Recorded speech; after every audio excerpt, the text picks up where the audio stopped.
what are we finding? The x-intercept. So we're finding the x values. So there's different methods. I gave you the hint to solve. I gave you a hint to solve. Solve by, because we're missing bx. So remember, if you're missing bx, what does that mean? There's no bx, right, everybody? Do you see how there's no bx? We have an ax squared and a c value, no bx. Does everybody understand that? With these ones are the easiest ones to solve. You isolate x squared, take the square root. Don't forget plus and minus. Every single quadratic will have two answers. That's what I haven't seen. Is a lot of people forgot plus and minus. So first of all, isolate x squared. So we'd add 144 to both sides.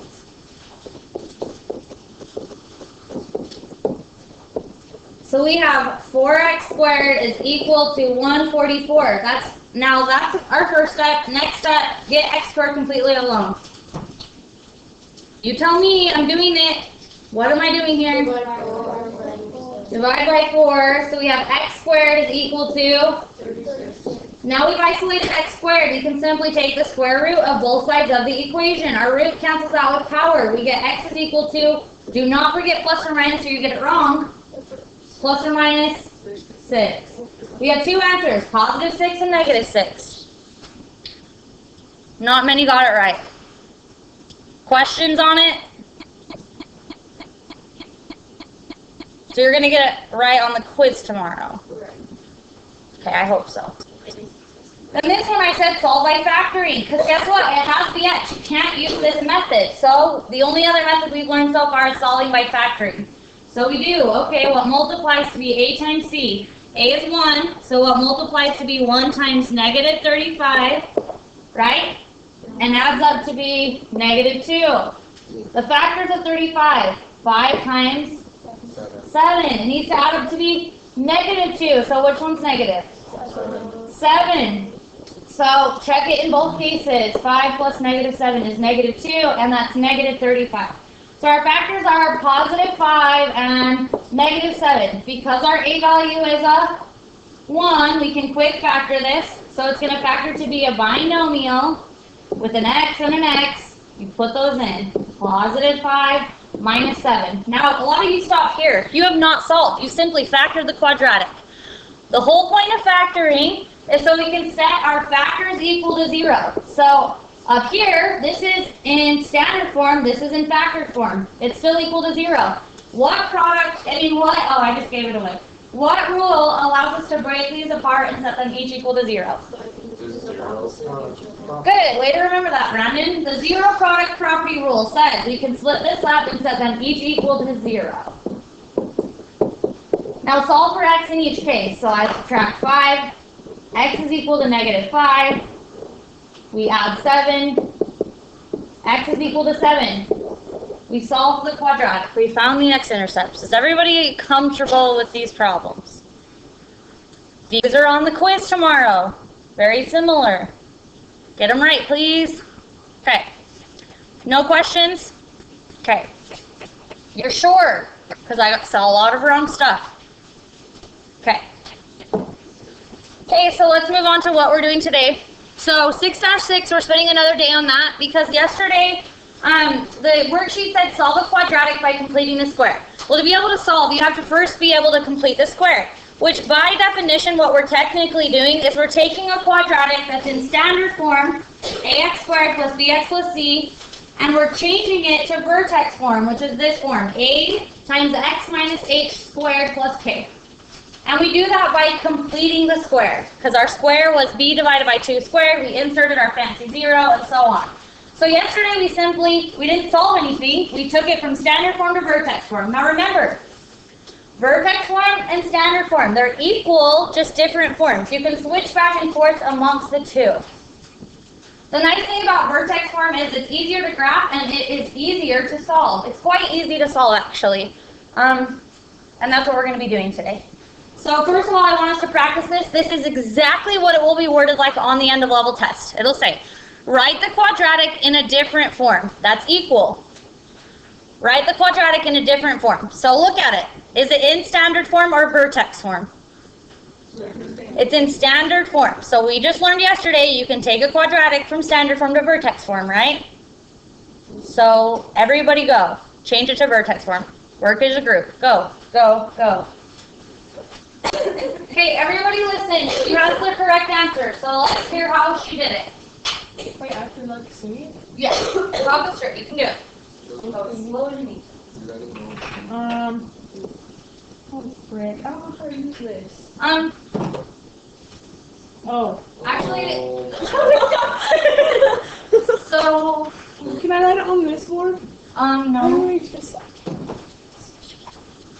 like, I don't know how to. Let me show you. You just write like a regular old pencil. Here's the eraser. You can click on it. Okay.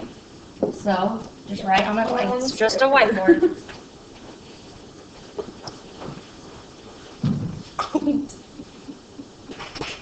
Oh crap. Okay, I got this. It's fun.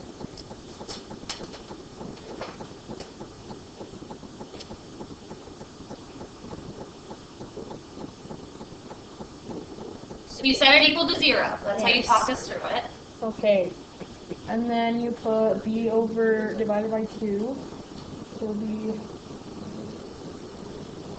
2 over 2, and squared equals -1 squared. What? -1 squared is -1 times -1, which is Positive? +1. Positive 1. Good. And then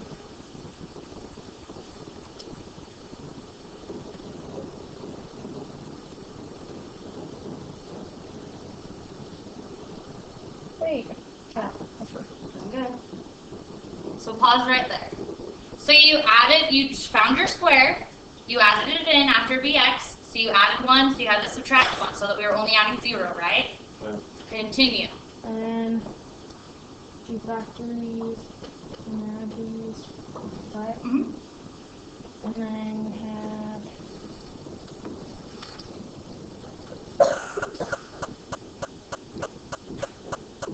Perfect. That's from standard form to vertex form. So very good. Thank you.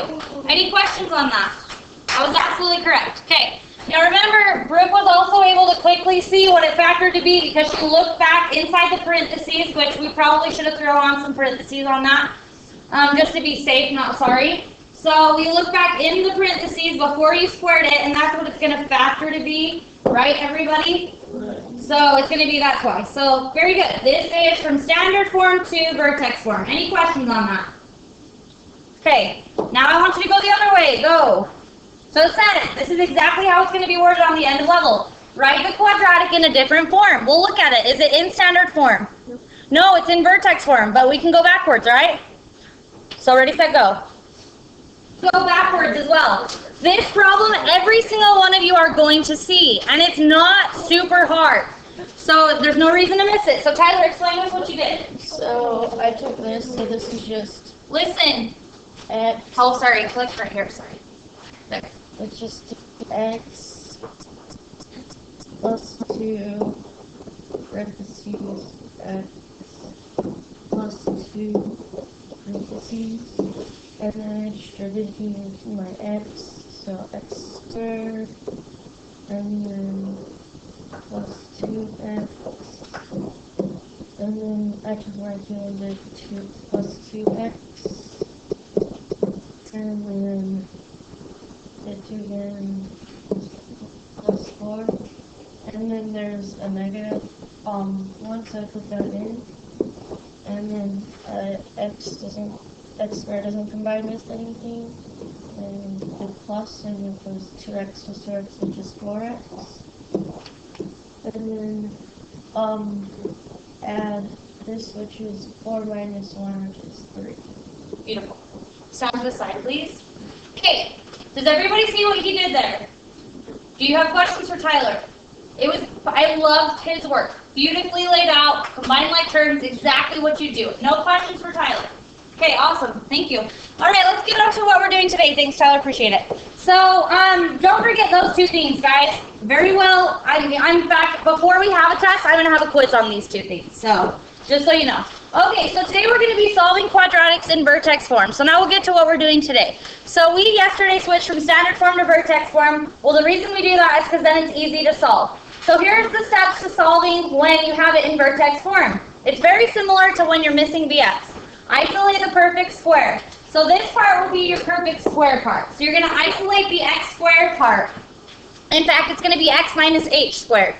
Isolate that part. Then undo the square, undo the second degree by taking the square root, just like we would x squared.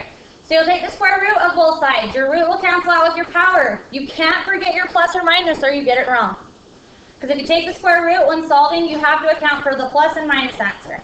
And then third, solve for x algebraically piece by piece. So after that, you'll be able to solve for x piece by piece. So let's go through and just practice this. I'm going to do all my examples off the worksheet. So I'll give you a second to finish getting that down and then we'll go. From standard form to vertex form. This is what we spent the time doing yesterday. So yesterday, number 9, we took this and we converted it to this. So now it's in vertex form. So once again, then we can go ahead and solve. So the first thing is isolate the x squared part. This b plus 3 is all raised to the second power. We've got to isolate our squared, the part that's squared. So I'm going to add 25 to both sides of the equation. Now if you forgot to set it equal to 0, remember it was equal to 0 here. So it's still equal to 0 once it's in vertex form. Is everybody good with that? I noticed a lot of people, including myself, yesterday forgot to set them equal to 0. Yes? So we're not done with 9? We're not done. We haven't solved anything. We've just rewritten it in vertex form. Oh. So that's why it's too long of a lesson for a short day to learn it all in one day. So yeah, yesterday we didn't do anything but change it from standard form to vertex form. We haven't solved it. Yeah. So now, yes. Will there ever be a case where it's not equal to 0? Yes, so then you would manipulate it to make it equal to 0. So let's say it was equal to 2. You'd subtract 2, right? But then we'd have 27. Yeah. Does that make sense? Okay. All right, so looking at this, first of all, isolate what's squared. So I'm going to add 25 to both sides of the equation. On the left, that leaves me with b plus 3 squared is equal to 25. Now, isn't the part that's squared isolated completely? Yes. Okay. So now we need to undo, like think about it. We can't get this 3 to go away. It's stuck in the square, right? So we've got to undo the square. So what undoes square? What's the inverse of square? Square root. So I'm going to take the square root of both sides of the equation. On the left, my root cancels out with my power, leaving me with b plus 3. Yay. That b plus 3 is not trapped anymore. And then on the right, we have to account for plus and minus the square root of 25. Which is 5. Which is, the square root of 25 is 5. Very good. So then from there, take my suggestion and split it up. We're going to have 2 different answers. We have b plus 3 is equal to positive 5. And we also have b plus 3 is equal to negative 5. Does everybody see why I've done this?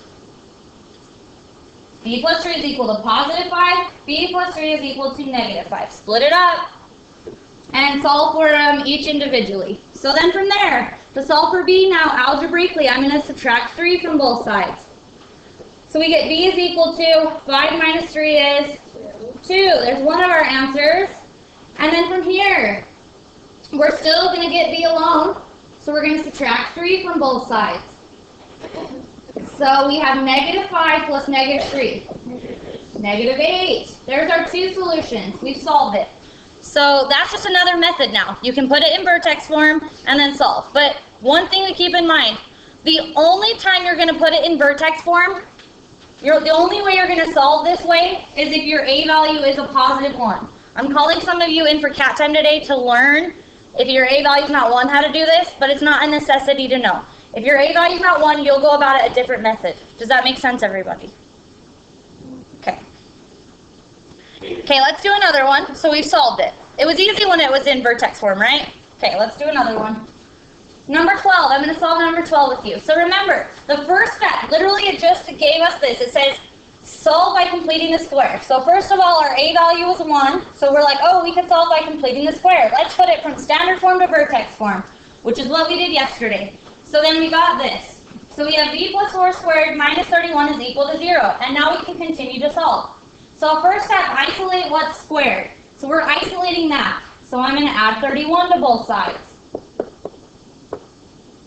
So on the left, I have parentheses, v plus 4 squared is equal to 31.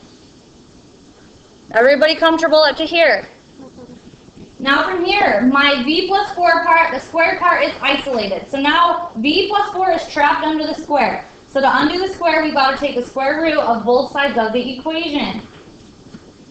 Then our root cancels out with power on the left, leaving me with v plus 4 is equal to, and I'm going to write it out, plus and minus the square root of 31.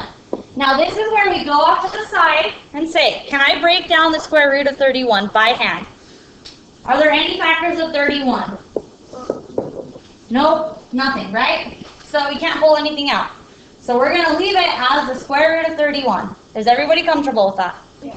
Now let's split it up. We have two answers. We have v plus 4 is equal to positive square roots of 31. And we also have, I'm going to give myself some room down here. V plus 4 is equal to negative square roots of 31. Is everybody comfortable or is anybody thrown off by this? Okay, so now what we're going to do is solve for v piece by piece. So right here, I'm going to subtract 4. Subtract 4. So then we have v is equal to. Now just so you know, this is an irrational number, meaning it can't be written as a fraction.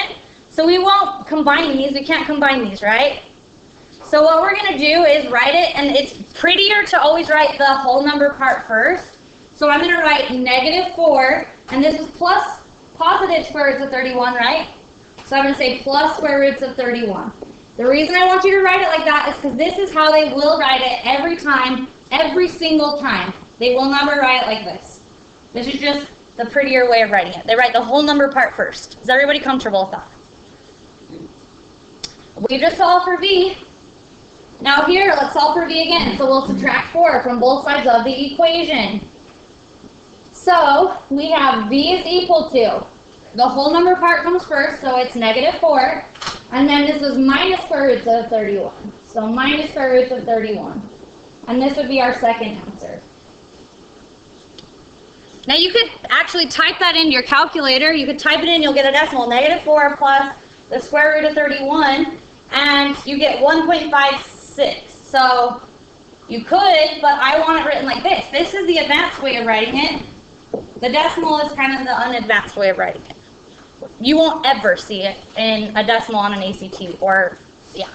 Do you ever have a problem where the negative as positive in the square root? Yes. Yeah. We will have problems like if this was negative 31. Yeah, and then we'll pull out an I, and then we have two imaginary solutions. And we'll have more practice with that a little bit later. Today you're not going to see any like that. Today. Okay, let's do another one. And then I'll let you work the rest of the time and not bother you again. Okay? Last one, then I'll let you work the rest of the time is yours. So let's get through this here. We still have quite a bit of time here. 40 minutes. So you'll be able to finish this in class. So number 7, we're solving by completing the square. So the first thing we had to do was take this from standard form. Once again, notice my a value is 1, so we could complete the square. And we did that yesterday, and we got this. So this is probably one of the trickier ones. Well, it is, for sure. So now we have it in vertex form, and now we're going to solve. So the first step is to isolate what's squared. So we're isolating that. So I'm going to add 625 fourths to both sides of the equation. So over here on the left, I have z minus 19 halves squared is equal to positive 625 over 4. Comfortable up to here? Yes. Then we take the square root to undo the square. So we're taking the square root of both sides of the equation. So our root cancels out with our power, leaving us with, on the left, z minus 19 halves. Now on the right, we can't forget the plus and minus answer of this, right? Now, if you do that in your calculator, it's going to give you a decimal, change it back to a fraction. But this is how I would like you to try to think of it. Can we split up fractions? Yes. So let's split this up and say it's the square root of 625 over the square root of 4. Does everybody see how I split up fractions like this? This will help you in your future in secondary 3 if you can always think of this. So then let's go ahead and calculate those individually. Type it in. What's the square root of 625? 25, you're right. So we have a 25 on top. What's the square root of 4? So we have 25 halves. So we have plus and minus 25 halves. So what we really have is z minus 19 halves is equal to plus and minus 25 halves. Is everybody comfortable up to there? Now I break it apart. I'm going to say z minus 19 halves is equal to positive 25 halves. And we have z minus 19 halves is equal to negative 25 halves. And then solve for z algebraically piece by piece. Don't let fractions scare you. We all have graphing calculators. It shouldn't scare you. So we add 19 halves to both sides. Add those up in your calculator, simplify it, put it as a fraction, yeah. Why don't you just add the top bases and... Yep, you can add straight across because we have a common denominator. Yep, good point. So we have 25 halves. I just type it into my calculator because it will simplify it for me if necessary. So 25 halves plus parentheses 19 halves. Close my parentheses and you get 22. So z is equal to 22. There's one of our answers. Right here we'll add 19 halves. Add 19 halves. So we'll have z is equal to negative 25 halves plus parentheses 19 halves, and you get negative 3. So z is equal to 22 and z is equal to negative 3. There's our two solutions. Is everybody comfortable with solving these quadratics that are in vertex form? Okay. So I want you to finish problem 7 through 8. Advanced learners, once you finish that, go on to problem 38. Give her a try. Okay? When you're done with those, check with me. It's due at the end of the hour, so you have 30 minutes on the clock to finish those. You should already have them in vertex form, so you should be able to just finish solving.